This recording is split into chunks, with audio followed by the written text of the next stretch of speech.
Nós queremos saudar a todos com a paz do Senhor Jesus.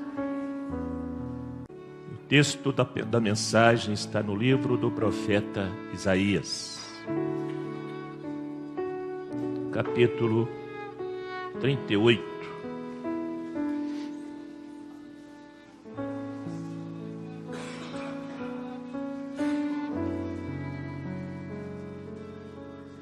Isaías capítulo 38.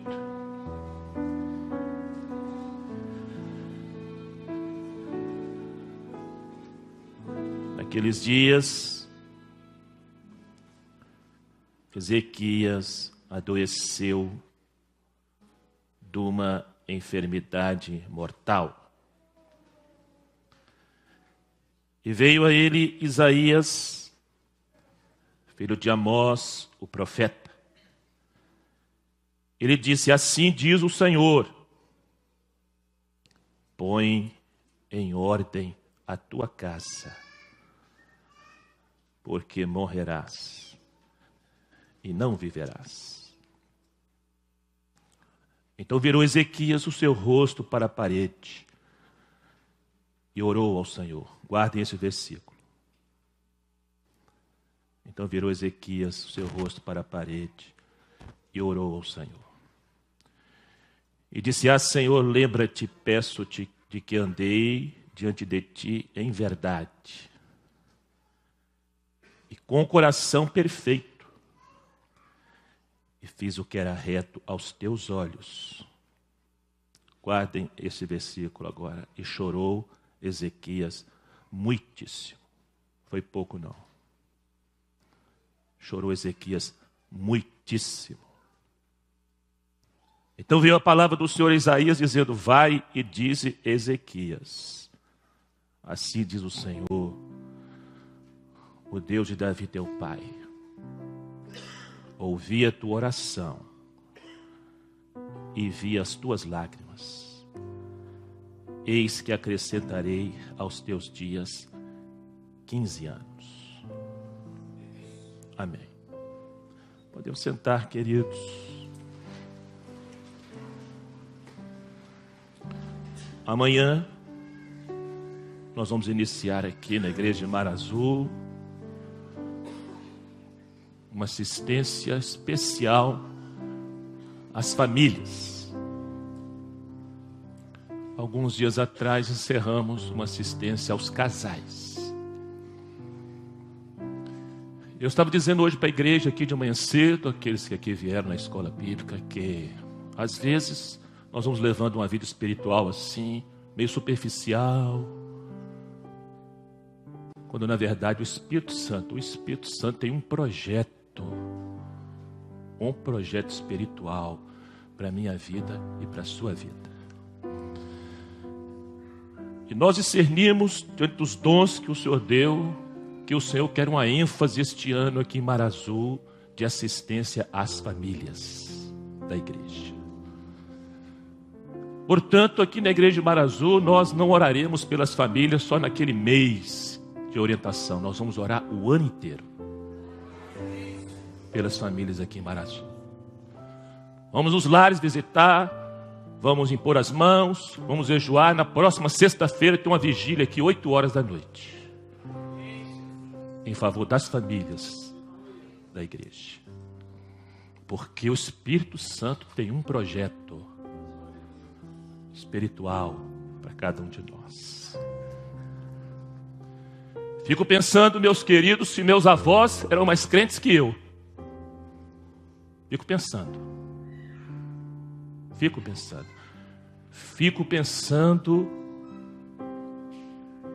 se minha mãe é mais crente que eu.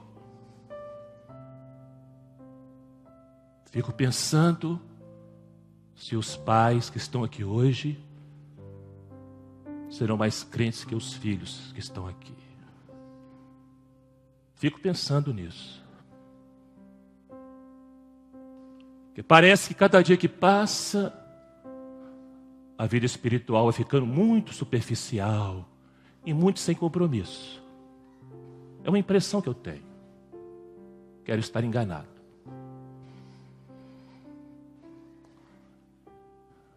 Não sei se todos os pais que estão aqui, estamos tendo a devida competência espiritual para transferir para os filhos que aqui estão nesta noite uma fé genuína, uma fé com compromisso. Ezequias joga por terra um conceito filosófico de que um homem é produto do meio. Ele joga por terra e muitos jovens que estão aqui jogam por terra. E muitas crianças e adolescentes que estão aqui jogam por terra este conceito filosófico que o homem é produto do meio. Porque se Ezequias fosse produto do meio, do ambiente que ele vivia, ele nunca seria o rei bom que ele foi, ele nunca temeria Deus como ele temeu, porque o seu pai, Acás, era um déspota espiritual. O pai dele se chamava Acás e foi rei também, foi um péssimo rei. Diz a Bíblia que ele fez aquilo que parecia mal aos olhos do Senhor. Diz a Bíblia que ele infestou Jerusalém de idolatria. Diz a Bíblia que ele ofereceu seus filhos dele a deuses pagãos. Mas Ezequias não seguiu o exemplo do seu pai. Ezequias escolheu servir a Deus. Você explica isso? Então o homem não é fruto do meio. Ele não é resultado do meio. Aqui nesta igreja tem jovens, em todas as igrejas tem também, não só da Maranata. Jovens que dentro de casa, seus pais não servem a Deus. Seus pais dão mau exemplo. Seus pais abominam a Deus. Seus pais desprezam a palavra. Seus pais até vezes xingam a Deus. Mas eles estão aqui. Eles estão aqui. Alguns aos trancos e barrancos, mas estão aqui. É melhor eles estarem aqui aos trancos e barrancos do que estarem caídos na esquina. Prefiro que eles estejam aqui aos trancos e barrancos. Prefiro, meus irmãos. Esse era o pai de Ezequias, Acás. Acás. Diz a Bíblia que Ezequias começa a reinar com 25 anos. 14 anos depois, ele recebe esse veredito. Ele estava com 39 anos. Eu poderia dizer que ele estava na flor da idade. Homem maduro. E ele recebe um veredito. Põe em ordem a tua casa. O profeta Isaías, não era fácil ser profeta naquela época. Hoje é fácil. Hoje é fácil ser profeta de monte. Hoje é fácil ser profeta de grupinho. Mas naquela época não era fácil ser profeta, não. Não é, pastor Nel? Porque o rei podia matar na hora. E muitos profetas morreram. Mas Isaías foi e entregou um veredito ao rei. Põe em ordem tua casa, porque morrerás, não viverás. Meus queridos, para quem que o profeta entregou o veredito? Para o rei Ezequias. Qual era o currículo espiritual de Ezequias? Era um servo, Pierre. Ezequias era um servo de Deus. Ezequias temia Deus, Jaime, temia Deus. Ezequias era um homem bom, pastor Ricardo, era um homem bom. O veredito não foi entregue para um desacertado. O veredito não foi entregue para um homem que estava insensível a Deus. O veredito foi entregue para um servo. O veredito foi entregue para um crente de verdade. O veredito de Deus aqui nesta noite não é para quem serve a Ele. O profeta não falou, põe em ordem tua vida. Não foi isso, preste atenção no que a palavra diz. O profeta não falou isso. O profeta falou, põe em ordem a tua casa.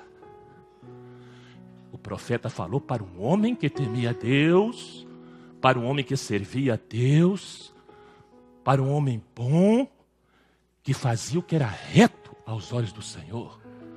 Põe em ordem tua família. Põe em ordem teu casamento. Ezequias, põe em ordem tua casa. O profeta não falou, põe em ordem o teu governo. Põe em ordem o teu reinado. Põe em ordem a tua vida. Não foi isso. Põe em ordem a tua casa. Alguma coisa não estava bem. Apesar dele ser um homem temente a Deus. Apesar dele ser um servo de Deus. Apesar dele ser um rei bom. Mas esse foi o veredito. Põe em ordem a tua casa. Esse é o recado que o Senhor tem para mim e para os pais que estão aqui, que temem a Deus, que são servos de Deus, que têm o coração na presença do Senhor. Põe em ordem a tua casa. O que Deus estava falando com Ezequias? Ele estava dizendo o seguinte, ele estava dizendo que Ezequias como pai, eu como pai, e muitos aqui como pais, nós temos. Você pode achar que não, mas Deus estava dizendo isso. Nós temos uma responsabilidade espiritual diante de Deus com relação àqueles que estão sob nossa dependência. Muitos dos filhos já criaram asa, as filhas já criaram asa, já se tornaram maior de idade, é diferente. Mas enquanto eles estão debaixo do nosso teto, enquanto eles estão debaixo da nossa responsabilidade, nós temos uma responsabilidade espiritual diante de Deus com eles. Isso não é brincadeira. Não é brincadeira. Diz a Bíblia, meus irmãos, que Ezequias levou a sério. Ezequias levou a sério a profecia. Ezequias levou a sério a revelação. Nós estamos levando a sério. Nós estamos de verdade, meus queridos, de verdade, lá no fundo do nosso coração, nós estamos levando a sério. Ezequias levou a sério. Ele levou tão a sério que diz a Bíblia que imediatamente ele cancelou sua agenda de rei. E ele era muito mais ocupado que todos nós que estamos aqui. Ele era mais ocupado que todos os empresários que estão aqui. Ele era mais ocupado que todos os médicos que estão aqui. Ele era mais ocupado que todos os advogados que estão aqui. Ele era mais ocupado que todos os operários que estão aqui. Ele cancelou tudo. Ele cancelou a agenda dele de rei. Ele cancelou tudo, diz a Bíblia, que imediatamente ele se virou para a parede. E imediatamente, porque ele levou a sério. Ele levou a sério a palavra de Deus. Ele levou a sério a profecia. Ele levou a sério a revelação. Ele levou a sério o dom espiritual. Quantos não estão levando mais a sério isto? Mas Ezequias levou. E ele deu as costas para o trono. Ele deu as costas para a obrigação secular dele. Ele deu as costas para os afazeres. Ele priorizou aquele momento. Ele priorizou a profecia. Ele priorizou a revelação. Ele priorizou o recado de Deus. Ele deu prioridade. Ele disse o seguinte: nada é mais importante para mim agora do que buscar a Deus. Nada é mais importante para mim do que orar. Eu vou chorar com os meus joelhos e com os meus olhos diante do Deus de Israel, porque eu preciso de uma bênção. Eu preciso de uma bênção.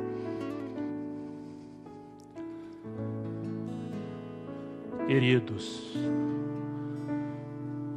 nós estamos de verdade priorizando a profecia.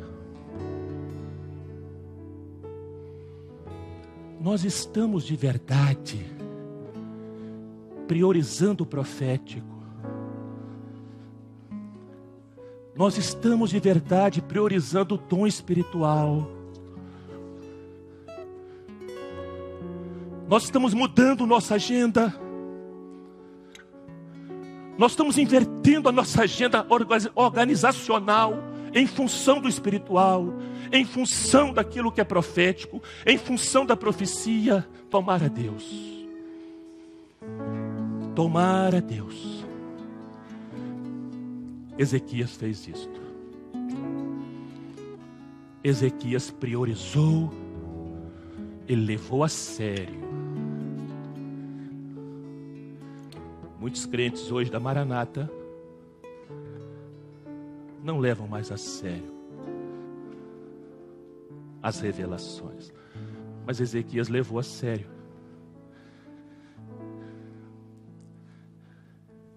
Ele se virou para a parede.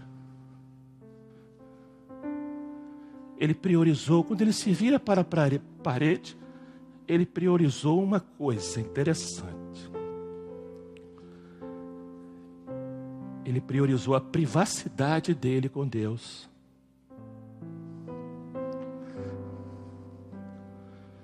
Todos os pais que estão aqui nesta noite em Mar Azul, você está priorizando? Papai, mamãe, vovô, titia, você está priorizando sua privacidade com Deus?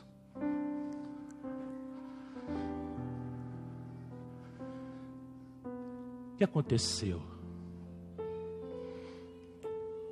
Antes do profeta sair do palácio, Deus respondeu a oração. Deus responde a oração.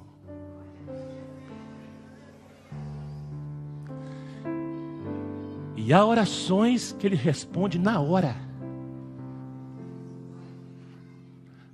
Há orações que demoram 20 anos. Isaac orou 20 anos para Rebeca gerar, mas Deus respondeu. Abraão orou 25 anos para nascer Isaac, mas Deus respondeu. Ezequias orou, Deus respondeu na hora. Por que isso, pastor? Não sei. É a soberania dele. Mas o que importa para mim, como crente, para você, é que Ele responde a oração. Deus responde a oração. Deus continua respondendo a oração. Falamos em oração, pregamos oração. Mas ele chorou muitíssimo. Em outra versão diz que ele chorou copiosamente. Em outra versão diz que ele chorou amargamente. Mas ele chorou muitíssimo. Podemos trabalhar muitíssimo, podemos. Por que não? Podemos trabalhar muitíssimo para dar o melhor para os nossos filhos, podemos. Não há pecado nisso. Mas devemos chorar muitíssimo. O problema é que nós estamos invertendo. O problema é que estamos trabalhando muitíssimo e orando pouquíssimo. E mesmo assim, Deus é propício. Ele chorou muitíssimo, muitíssimo. Chorou muitíssimo. Que expressão, meus irmãos. Quantos aqui estão dispostos? Quantos pais vieram aqui nesta noite dispostos a chorar muitíssimo pelo seu filho, pela sua filha? Volta lá, Isaías, e diz para Ezequias que eu ouvi a oração e vi as lágrimas. Ninguém está vendo suas lágrimas, mamãe, papai, vovô, titia, mas Deus está vendo. Diz para ele que eu ouvi a oração, Isaías, e vi as lágrimas. E o veredito que era para a morte, agora mudou. A oração tem poder. A oração tem capacidade de mudar vereditos. A oração tem capacidade, tem poder de mudar situações. Diz a Bíblia que a oração pode muito em seus efeitos. Não é pouco, não, ela pode é muito. E agora volta o profeta e encontra o rei Ezequias orando. Ezequias, Deus ouviu sua oração. Deus viu suas lágrimas. Ele vai te dar mais 15 anos. Oração traz vida. Oração acrescenta vida. Não a vida que você quer, mas a oração acrescenta a vida que Deus quer. E o profeta agora não era só mais profeta. Ah, louvado seja Deus. O profeta não é só profeta agora. Agora ele é o profeta e ele é o médico. Ezequias, Deus vai te curar. Qual a receita, Isaías, da minha cura? Ele deu a receita. O profeta se tornou médico do rei. Pega uma pasta de figos e põe sobre a ferida, porque ela vai sarar. Deus sempre envia o profeta dele quando os seus estão orando. Deus sempre envia o profeta dele quando os seus estão chorando. O profeta dele está aqui hoje. O Espírito Santo está aqui. Deixa esse profeta ser o médico do seu coração. Deixa esse profeta ser o médico do seu casamento. Deixa esse profeta ser o médico da sua casa. Deixa esse profeta ser o médico da sua família. Dá valor à profecia. Dá valor à palavra do Senhor. Dá valor ao dom espiritual. Porque profecia cura. Dom espiritual cura.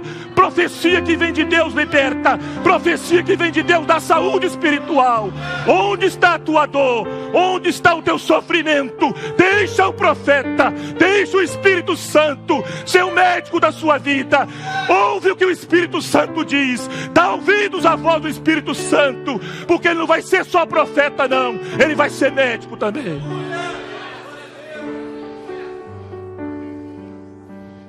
Ele deu a receita da cura. Queridos,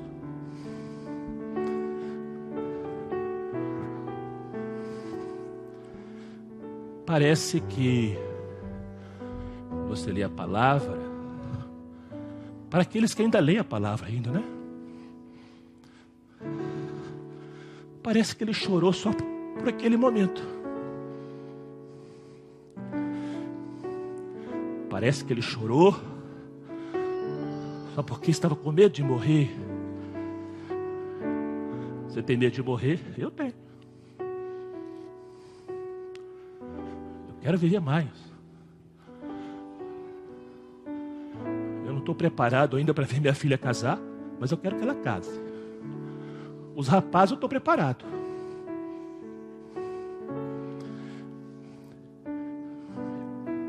Quero ver meus netos.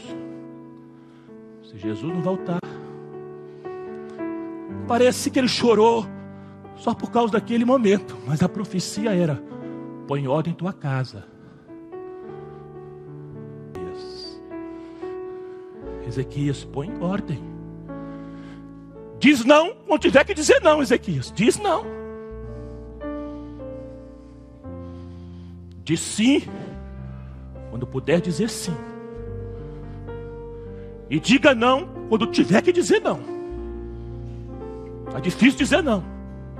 Está muito difícil dizer não para um filho e para uma filha. Mas o conselho de Deus para Ezequias e para nós foi: põe em ordem tua casa.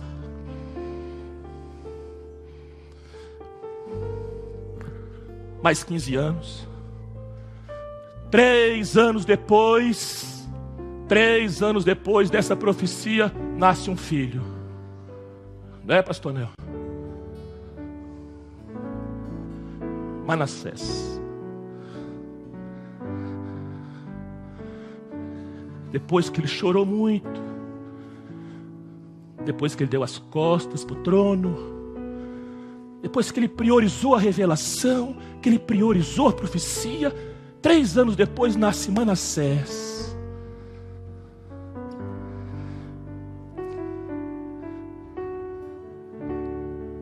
Doze anos depois, Ezequias morre. Porque diz a Bíblia que Manassés começou a reinar com 12 anos. Então Ezequias teve 12 anos. O que os irmãos acham? Muito tempo? Pouco tempo?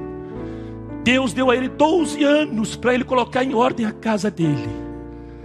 Deu a ele 15, mas Manassés nasceu com 3 anos. 12 anos ele criou Manassés. Criou, meus irmãos, como você está criando, eu estou criando e muitos pais aqui estão criando. Falou de Deus para Manassés. Falou das maravilhas de Deus para Manassés. Falou que o Deus de Israel era bom. Testemunhou que era Deus verdadeiro.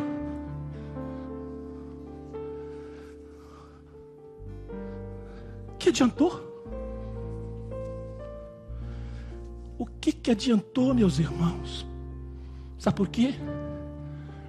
Manassés foi o pior rei. O pior rei da dinastia de Judá foi Manassés.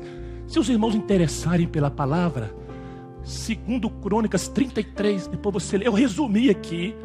Eu fiz questão de resumir o currículo espiritual de Manassés, filho de Ezequias, que chorou muitíssimo.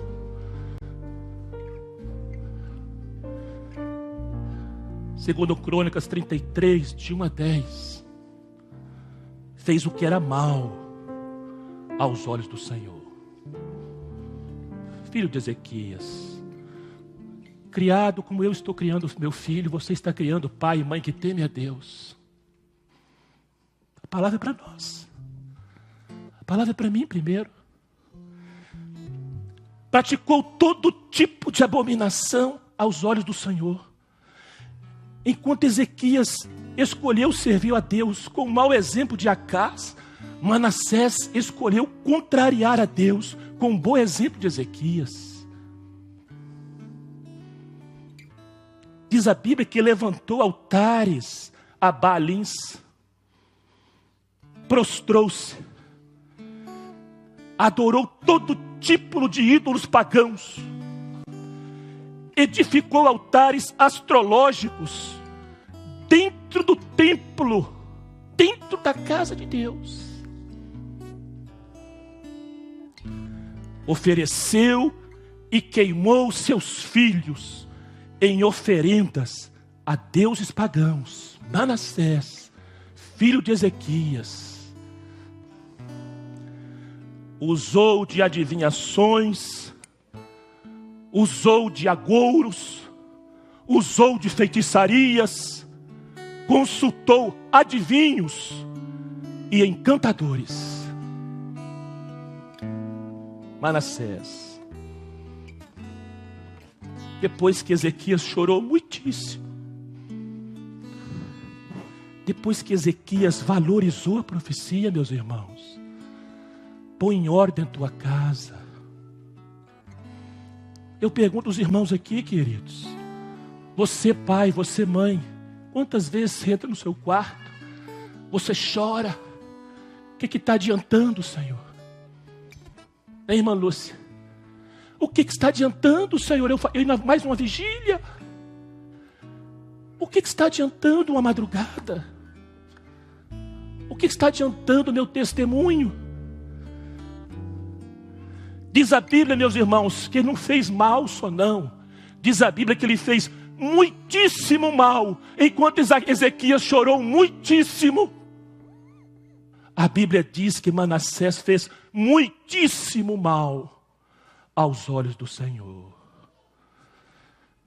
De que adianta orar? Mensagem difícil.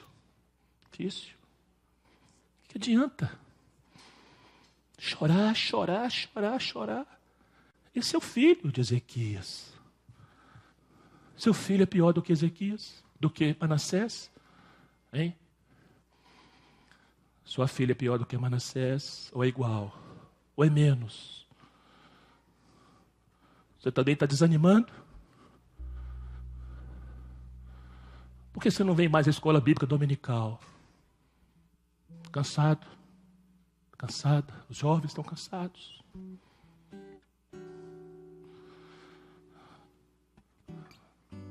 Mas eu quero dizer aos irmãos que a história de Manassés não termina aí.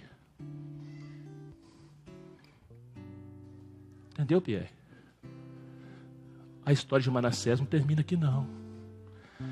Eu vou ler para os irmãos como é que termina a história de Manassés, para ver se valeu a pena chorar muitíssimo. Segundo Crônicas, capítulo 33, a partir do versículo 12. E ele, Manassés, preste atenção, queridos, vamos cantar um louvor depois. E ele, angustiado, Manassés, orou deveras ao Senhor seu Deus. E humilhou-se muito, sabe perante quem? Diz a palavra aqui, a palavra faz questão de registrar. Humilhou-se muito perante o Deus de seus pais. Humilhou-se muito perante o Deus de Ezequias, perante o Deus da mãe dele, perante o Deus que ele ouviu o testemunho, perante o Deus que ele foi ensinado, perante o Deus que Ezequias chorou muitíssimo. Diz a Bíblia que a história de Manassés, o rei mais terrível da dinastia de Judá, não termina de qualquer maneira. Porque Deus verdadeiro, o Deus vivo, honra a oração. Não termina aí. Ele fez oração, e Deus se aplacou para com ele, e ouviu a sua súplica, e o tornou a trazer a Jerusalém, ao seu reino. Então conheceu Manassés que o Senhor era Deus. E depois disto edificou o muro de fora da cidade de Davi, ao ocidente, de Gion, no vale, e a entrada da porta do peixe, e a roda até Ofel, e levantou muito alto, também pôs oficiais valentes em todas as cidades fortes de Judá, e tirou da casa do Senhor os deuses estranhos e o ídolo, como também todos os altares que tinha edificado no monte da casa do Senhor e em Jerusalém, e os lançou fora da cidade. E reparou o altar do Senhor, e ofereceu sobre ele ofertas pacíficas e de louvor, e mandou a Judá que servisse ao Deus de Israel.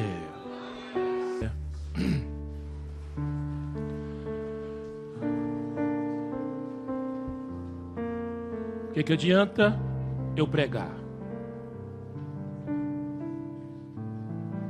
Mais uma mensagem.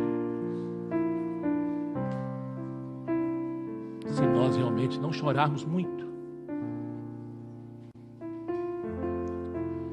O que o Senhor está querendo dizer para os pais aqui de Mar Azul é que precisa chorar muito.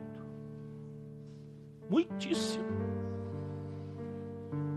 Ele está falando com crentes, com servos, com servas. Mas Ele responde.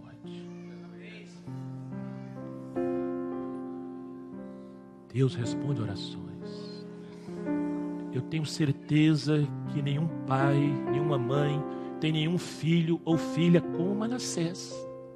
Ele era terrível. Ele era um déspota espiritual.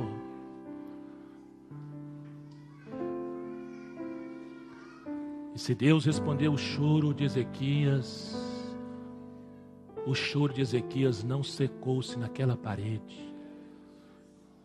O choro de Ezequias ficou em memória, diante do altar do Deus Todo-Poderoso.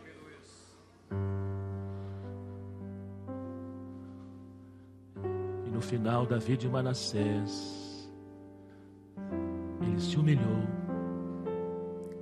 ele se arrependeu diante do Deus de seus pais.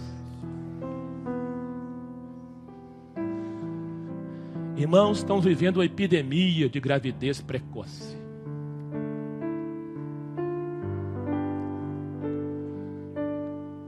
Sete países no mundo, de mais de 260 nações que fazem parte da ONU, sete países no mundo são responsáveis por mais de 50% da gravidez precoce, isto é, de moças e adolescentes entre 14 e 19 anos. 7 países no mundo são responsáveis por mais de 50%. O país que está em primeiro lugar desses 7 chama-se Brasil. Brasil. Semana passada eu vi uma reportagem. Eu vi um pai rolando no asfalto, chorando, desesperado. Ninguém quer sensibilizar ninguém aqui não. Estou falando da realidade, meus irmãos. O carro que vinha o filho dele com mais outro colega e 2 moças bateu tão violentamente no poste que partiu em 2 o carro. O poste caiu, morreu todo mundo. A polícia olhou no carro, cerveja, tudo lá.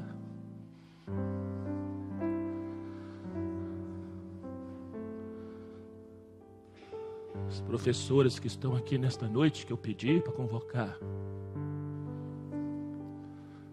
precisamos orar muito por elas. Eu não estou aqui para elogiá-las, não, porque elas fazem por gratidão ao Senhor. Elas fazem por amor ao Senhor. Mas a responsabilidade vossa é muito grande. Vocês têm que conhecer a palavra mais. Não tem como uma professora passar 1 ano sem fazer seminário. Não tem como. Não. Precisa ter laço espiritual. Precisa ter privacidade com Deus e oração. Precisa chorar. Há pais e mães que não estão chorando pelos seus filhos. Nós vamos chorar por eles. A igreja Mar Azul vai chorar. Isso aqui não é brincadeira. Titia não é hierarquia gospel. Professora de criança não é destaque. É uma responsabilidade muito grande.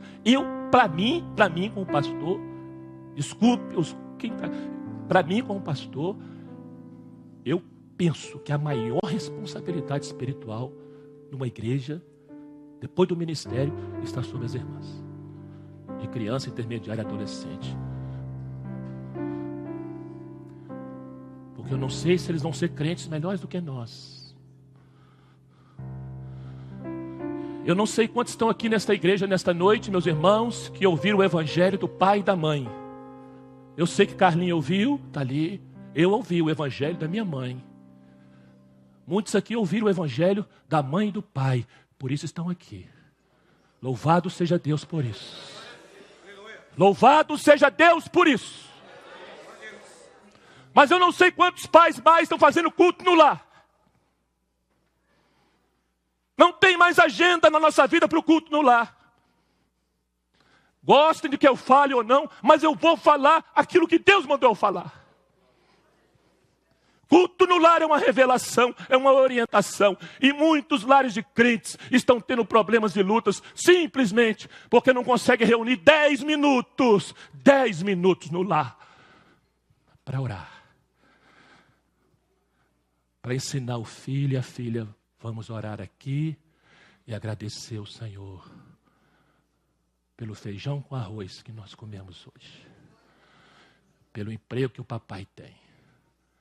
Pela saúde da mamãe. Porque nós servimos ao Senhor.